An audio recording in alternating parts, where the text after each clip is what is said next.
지난 7월 1일 반도체 디스플레이 스마트폰의 제조 공정에 사용되는 핵심 소재 3개 품목에 대한 수출 규제에 나선다고 밝혔습니다. 일본은 한국과의 신뢰관계가 심각하게 훼손된 상황이라는 이유를 명시하며 이번 조치가 외교가 실종된 정부의 막무가내식 대응에서 비롯된 것으로 암시하고 있습니다. G20 정상회의 직전인 지난달 19일 우리 정부는 일본 정부와 사전 교감 없이 한일 양국의 민간 기업이 기금을 조성해 강제징용 피해자들에게 배상하자는 제안을 하고 바로 1시간 만에 거절을 당한 바 있고 G20 정상회의 때 외교부 장관은 일본 외무성과의 회담에서도 일본 기업 배상 청구 결정에 대한 우리 정부의 입장을 주장만 했지 일본 측의 의도, 움직임에 대해서는 전혀 간파하지 못했습니다. 이로 인해 경제계에서는 정부 간 다툼에 또다시 기업 등만 터지게 생겼다라고 하소연하고 있습니다. 그런데도 우리 정부는 발표 당일까지도 이를 통보받지도 못하고 깜깜이 상태로 눈치도 못 채고 있었습니다. 문재인 정부의 외교 부재, 외교 무능이 초래한 경제 참사입니다.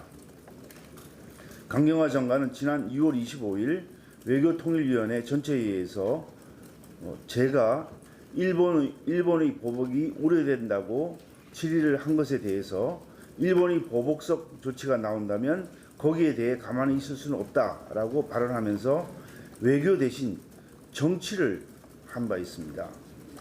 업계에서는 일본에 대한 우리 정부의 맞보복 조치는 다 같이 죽자는 의미밖에 안 된다. 기업들의 피해가 더 커지기 전에 우리 정부와 일본 정부가 빨리 갈등 봉합에 나서야 한다라고 주문하고 있습니다. 실효성 없는 맞대응을 하기보다는 갈등을 해결하는 적극적 외교 정책을 펴는 것이 시급하고 정부 여당이 이런 데 대해서 비판만 해서는 안 되고 적극적인 개선책을 내놓아야 할 것입니다.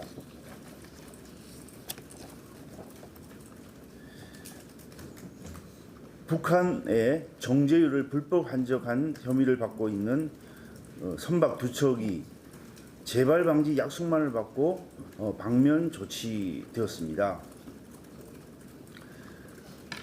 지난 7월 2일 외교부에 따르면 유엔 안보리 산하 대북제재위원회는 우리 정부가 요청한 옥류 선박 2척의 방면 요청을 승인했다고 합니다. 외교부는 제재 위반 선박을 옥류했을 때 정부는 적절한 재발 방지 조치를 통해 해당 선박의 옥류를 해제할 수 있다는 유엔 안보리 결의 2397호에 따라서 선박의 옥류 해제를 신청했다고 말하고 있습니다.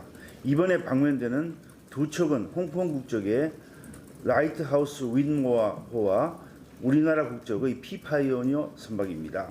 특히 피파이오니어호는 지난 2017년 9월 10일 여수항에서 경유 6,700톤을 적재한 후 출항해서 동중국해 공해상에서 9월 22일부터 24일 사이 북한 선박 금운산호에 1,820톤, 유선호에 2,500톤 등 총 4,320톤의 경유를 불법 환적한 바 있습니다. 피파이어호는 서해지방해경청으로부터 조사를 받고 선박과 관리업체는 남북교류협력법, 선박 입출항법 위반으로 검찰에 송치되어 있는 그런 상태입니다. 2397호에는 선박을 방면 조치하는 그런 조항도 있습니다만 또 한편으로는 북한의 회원국이 북한 자산이나 선박의 불법 행위를 발견한 경우 해당 선박을 몰수 또는 압류할 수 있는 해석을 하고 있습니다. 이러한 조항 때문에 지난번 미국이 북한의 석탄을 운반한 것으로 알려진 북한 선적의 와이즈 어니스트호를 압류해서 지금 미국 사모아에서 경매를 진행하고 있는 것입니다. 그런데 비슷한 사안, 오히려 더 북한의 석유를 공급했다고 인정되고 있는 선박에 대해서 우리나라는 방면 조치를 하고 그것도 단순히 각서만 받고 방면 조치를 하고 미국은 이것에 대해서 압류를 하고 경매를 실시해서 그 매각금을 앞으로 미국인의 손해배상 청구에 배당하겠다고 하는 그런 것을 보면은 왜 양국의 조치가 이렇게 차이가 나는지 이해가 되지 않습니다.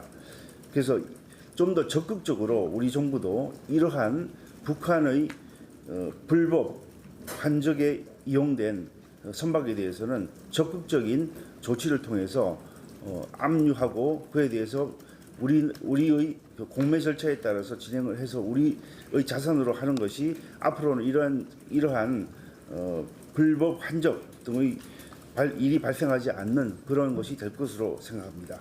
이 부분에 대해서는 다시 한번 우리 정부가 이 선박들에 대해서 적절한 조치를 다시 취해주기를 바라고 또 현재 압류되어 있는 선박이 2척이 더 있습니다. 코티오와 탤런트 에이스호가 있는데 이것도 마찬가지 절차를 거친다고 한다면 이것은 국제사회의 궤와 맞지 않는 그런 조치를 정부가 계속하는 것이 되기 때문에 이 선박들에 대해서도 적절한 조치를 취해 주시기를 바라겠습니다.